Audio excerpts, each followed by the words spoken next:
கதிரவனின் இன்றைய தலைப்புச் செய்திகள்.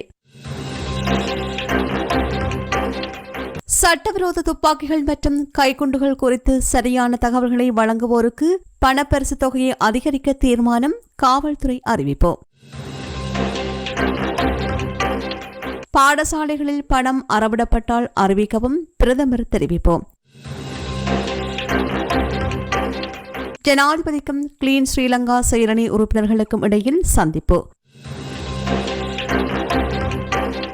உள்ளூராட்சி சபை தேர்தலுக்காக 10 அரசியல் கட்சிகள் கட்டுப்பணம் செலுத்தல். ஆணையரவு உப்பளத்திற்கு கைத்தொழில் அமைச்சர் விஜயம்.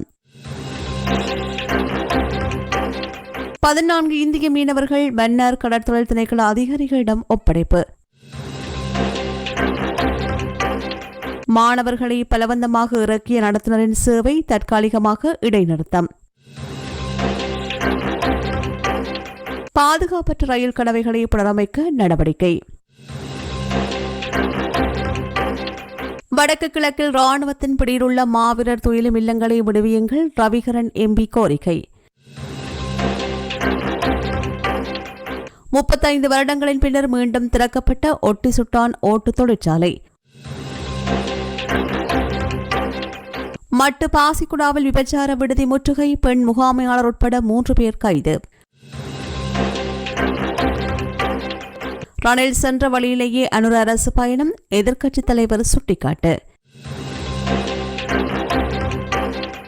சட்டவிரோத துப்பாக்கிகள் மற்றும் கைக்குண்டுகள் குறித்து சரியான தகவல்களை வழங்குகின்றவர்களுக்கு வழங்கப்படுகின்ற போலீஸ் பணப்பரிசு தொகையை அதிகரிக்க போலீஸ் முடிவு செய்துள்ளது. சமீப காலமாக பதிவாகியுள்ள குற்றங்கள் தொடர்பாக ஆராய்ந்து பார்க்கையில் நாட்டில் சட்டவிரோத துப்பாக்கிகள் மற்றும் கையெறி குண்டுகள் தொடர்ந்தும் புழக்கத்தில் இருப்பது கண்டறியப்பட்டுள்ளது.